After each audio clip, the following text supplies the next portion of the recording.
Jadi ada satu menu atau fitur yaitu metode FVO, eksklusif hanya ada di program apotik dan klinik, tidak ada di program lain seperti IPOS 4 atau IPOS 5.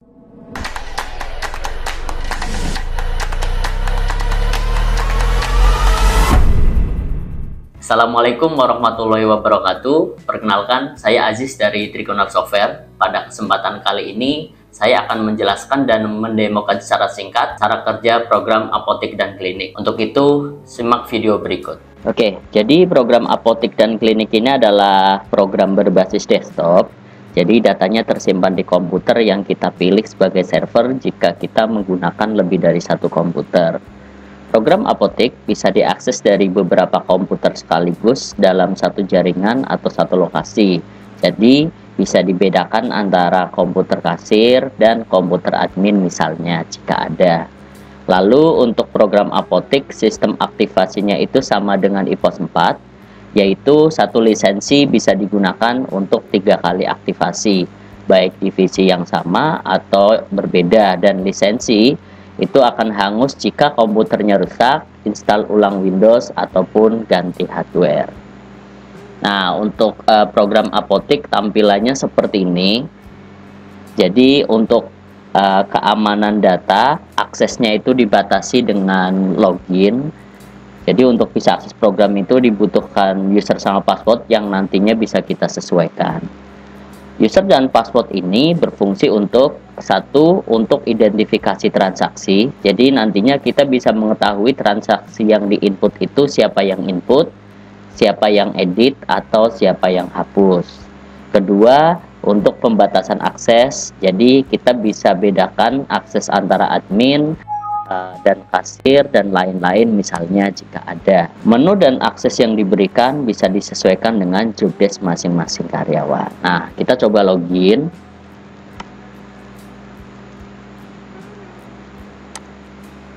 Oke, setelah kita login menggunakan akses admin, kita bisa lihat semua fitur atau menu-menu yang ada di sistem, dan tampilannya itu mirip seperti IPOS 4 atau IPOS 5 atau program-program dari Microsoft seperti Excel atau Word, yaitu menu-menu utamanya itu ada di bagian atas. Yang pertama ada menu master yang berfungsi untuk memanage data yang ada di program, kemudian untuk input persediaan, lalu pembelian dari supplier, penjualan ke customer. Di program ini juga sudah include program klinik atau menu khusus untuk klinik. Kemudian sudah ada fitur akuntansinya juga, lalu menu laporan, dan yang terakhir adalah menu pengaturan. Nah, selanjutnya kita coba demokan singkat cara input transaksi sampai menjadi sebuah laporan yang bisa kita cek. Yang pertama, di program kita bisa input daftar obat dan resep. Dan untuk input data sendiri bisa satu persatu by system atau bisa juga nanti menggunakan impor data dari Excel. Nah, pada kesempatan kali ini saya coba tunjukkan cara input data dari program langsung satu persatu. Ini kita input salah satu barang. Untuk tipe item sendiri yang bisa kita input selain data obat itu obat yang sudah siap jual, bisa juga data resep. Jadi beberapa gabungan dari obat-obat yang tersedia atau racikan. Lalu ada juga jasa, jadi misalnya ada jasa cek darah atau apapun itu yang tidak ada stoknya, itu bisa kita kategorikan sebagai jasa. Dan yang terakhir itu ada tindakan ini nanti bisa kita masukkan ke modul klinik, itu seperti itu. Nah, ini contoh kita mau input tipe item data, kita singkat saja ya. Ini saya contohkan salah satu contoh produk, misalnya obat sakit kepala. Lalu untuk jenis, kategori, dan merek bisa kita sesuaikan saja, dan kita tinggal pilih. Kalau belum ada nantinya bisa kita buat baru. Kemudian di sini ada opsi rak dan lain-lain. Sama di sini ada tambahan khusus untuk program apotik. Ini beda dengan program lain seperti IPOS 4 atau IPOS 5. Jadi ada satu menu atau fitur yaitu metode FVO. Jadi kalau kita pilih metode FVO, ini ada keterangannya, maka metode untuk defaultnya itu memakai sistem metode FIFO berdasarkan expired date. Ini maksudnya kalau kita sudah memakai metode EVA ini, untuk produk yang nantinya kita jual itu by system dia akan mengeluarkan stok yang expirednya itu yang paling mendekati expired. Jadi itu nanti ngelink ke saat kita input pembelian, setiap ada produk masuk kita bisa masukkan expired date-nya itu tanggal berapa, dan ini eksklusif hanya ada di program apotek dan klinik, tidak ada di program lain seperti IPOS 4 atau IPOS 5. Kemudian kita lanjut contohkan, misalnya satuannya itu per strip, harga pokoknya itu 2000 misalnya, lalu harga jual itu bisa kita tentukan, dan di program apotek juga ada harga bertingkat, jadi bisa kita sesuaikan, bisa menggunakan satu harga, bisa berdasarkan jumlah. Jika kita harga jualnya itu berdasarkan kuantiti, misalnya 1 sampai 10 harganya 3000, tapi kalau di atas itu harganya lebih murah, itu bisa disesuaikan. Lalu bisa juga berdasarkan level, ini untuk harga yang berbeda untuk level pelanggan, misalnya untuk pelanggan retail 10.000, untuk pelanggan grosir 9.800, dan yang terakhir ada opsi berdasarkan satuan. Ini contoh kalau kita jualnya itu ecer dan grosir, misalnya kita bisa jual pieces-an tapi bisa jual dus dengan harga yang lebih murah. Nah, di contoh kali ini saya contohkan untuk satu harga dan harga jualnya itu misalnya 3000.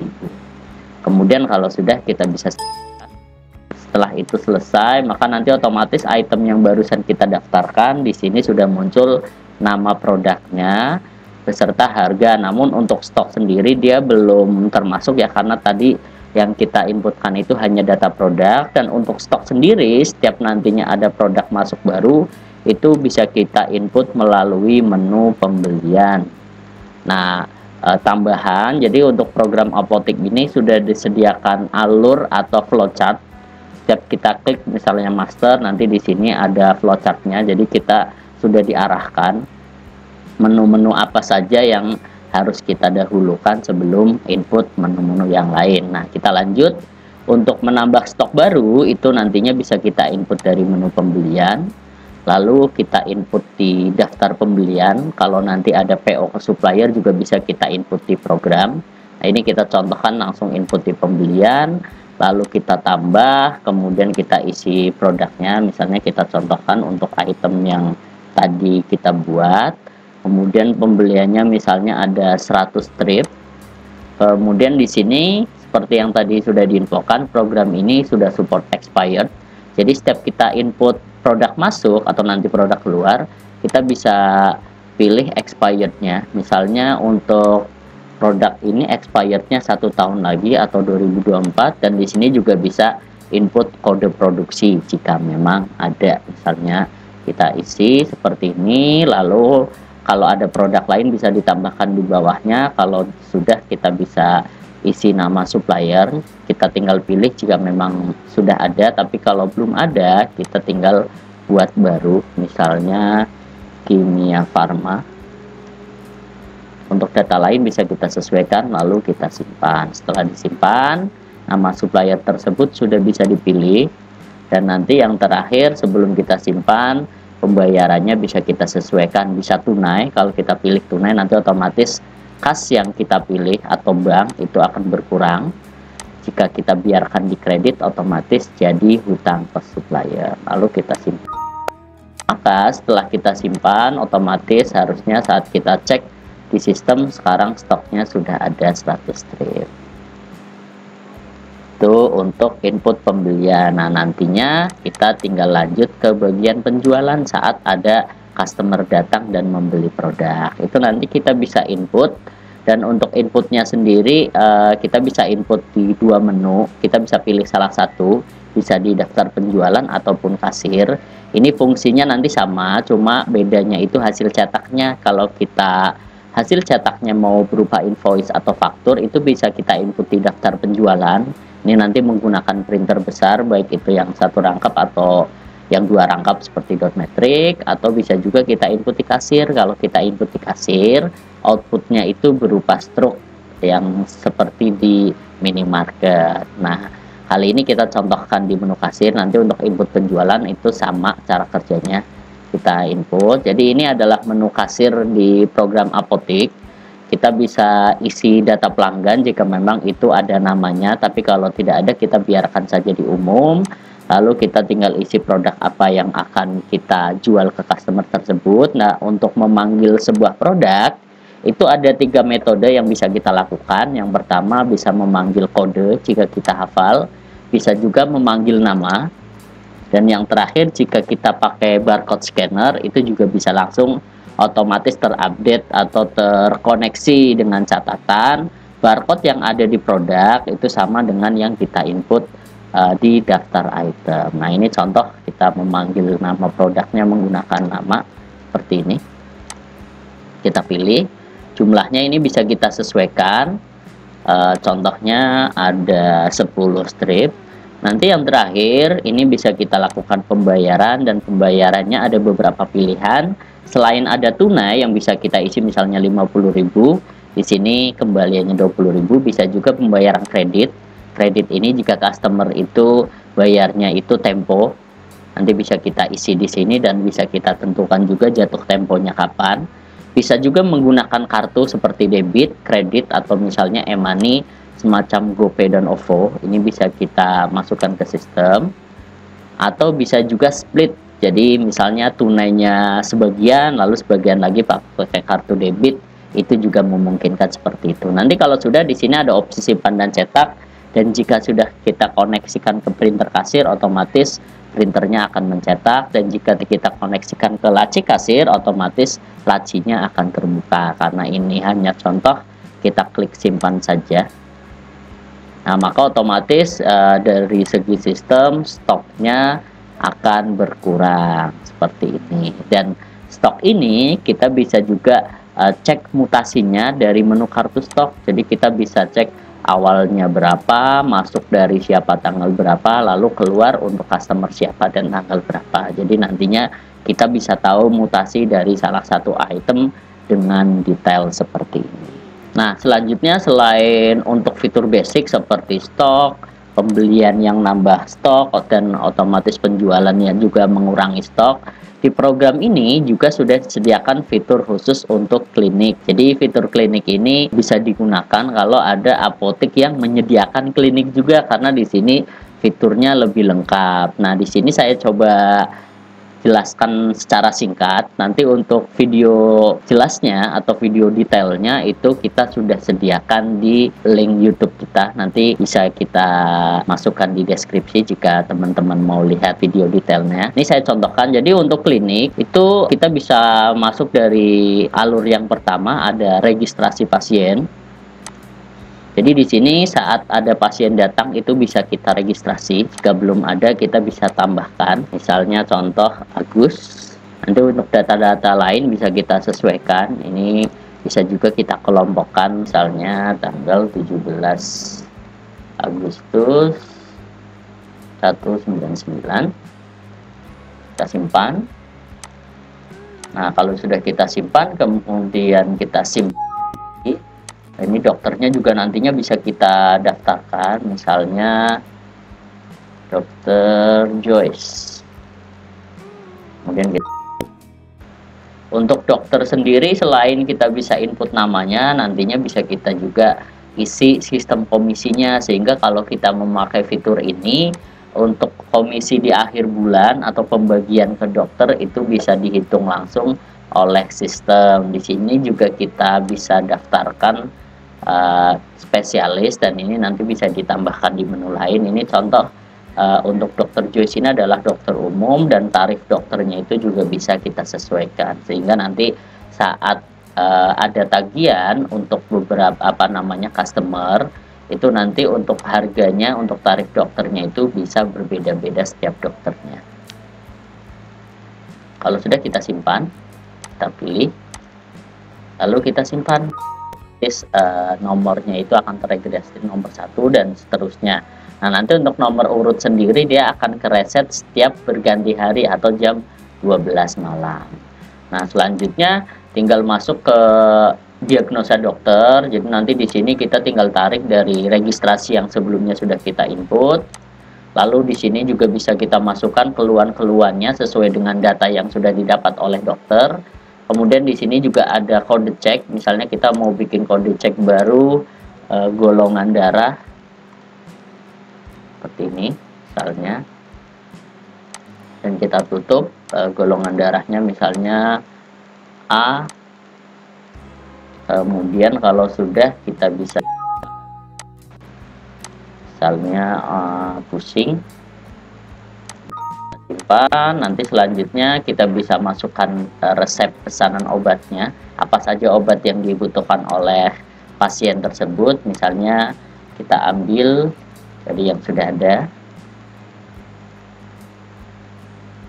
obat seperti ini, misalnya dia membutuhkan 2 strip. Nanti kalau sudah kita bisa. Dan yang terakhir di mode klinik ini, setelah tadi registrasi, kemudian dicek sama dokter dan di list pesanan resep obatnya apa saja, yang terakhir kita masuk ke kasir klinik, dan ini nanti otomatis ambil data dari menu-menu sebelumnya dari administrasi klinik yang nantinya bisa kita setting default, tarif dokter menyesuaikan dokter yang menghandle, obat apa saja, lalu jika memang nantinya ada tindakan, kita bisa masukkan tindakan-tindakannya itu apa saja, dan yang terakhir kita tinggal melakukan pembayaran. Dan ini juga bisa dikoneksikan ke printer, dan pemilihan pembayarannya juga bisa kita sesuaikan dengan pembayaran yang dilakukan oleh customer.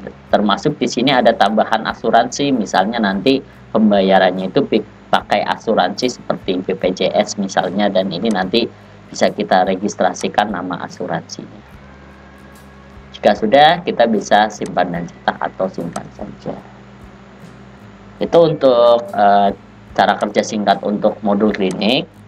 Kemudian di program itu tidak hanya untuk stok, jual beli dan tadi klinik, program juga sudah include menu akuntansi. Jadi di program kita bisa input akuntansi, contohnya biaya-biaya yang nantinya kita keluarkan, kita bisa input di kas keluar. Ini kita contohkan secara sekilas. Ada biaya misalnya dari kas kecil nilainya 10.000, lalu akunnya bisa kita sesuaikan, misalnya kita beli ATK nilainya 10.000, dan nanti bisa kita rincikan juga di keterangan ini untuk biaya apa saja, misalnya pembelian kertas, pembelian pulpen dan sebagainya. Nanti kalau sudah kita simpan seperti ini, jadi biaya-biaya operasional bisa kita input.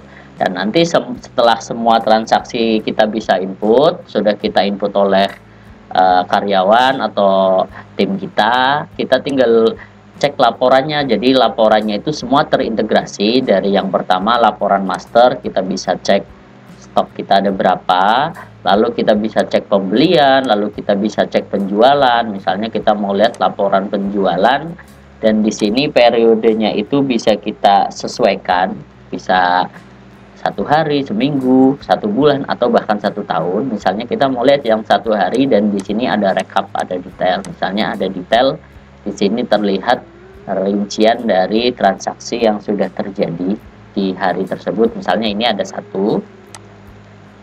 Selanjutnya ada laporan untuk klinik. Jadi kita bisa cek laporan-laporan yang dihasilkan dari transaksi di klinik. Kemudian selain laporan penjualan atau omset, di program juga otomatis menghitung laporan hutang dan piutang untuk supplier yang belum dibayar atau customer yang belum bayar, serta di sini otomatis menghitung laporan laba. Jadi transaksi yang terjadi dari pembelian sampai penjualan, kita bisa cek untuk labanya berapa. Ini contoh dari transaksi kasir 1, dari klinik 1, dan di sini menghasilkan laba jualnya itu 12.000. Dan laporan akhir yang kita dapatkan di laporan apotek, program apotek ini ada laporan keuangan yang di sini memunculkan laporan laba rugi. Jadi semua transaksi yang terinput dari penjualan atau pendapatan jual ini ada 106.000.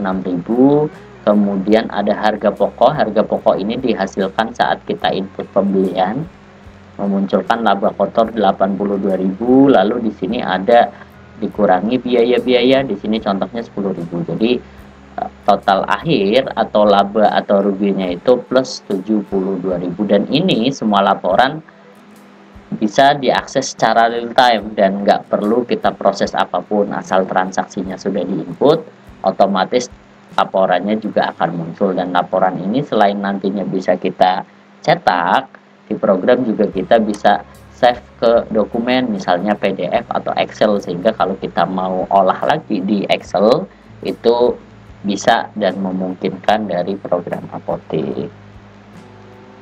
Itu seperti itu. Dan untuk keamanan data seperti tadi ada user login, di program juga ada fitur untuk backup data karena programnya ada di komputer kita, sehingga kita harus aware dengan data itu jangan sampai kehilangan data. Dan untuk menghindari hal-hal yang tidak diinginkan, ada fitur untuk backup database sehingga kita bisa rutin melakukan backup data, baik itu ke komputer yang kita gunakan atau ke komputer lain atau ke external drive misalnya flash disk atau hard disk, atau bisa juga ke cloud seperti ke Google Drive atau Dropbox atau yang lainnya, sehingga jika suatu saat komputernya bermasalah kita tidak akan kehilangan data. Oke, jadi seperti itu cara kerja program Apotik dan Klinik. Jika teman-teman ada pertanyaan bisa kontak tim CS kami ya, kontaknya ada di deskripsi atau bisa tinggalkan di komen. Oke, semoga video ini bermanfaat. Wassalamualaikum warahmatullahi wabarakatuh.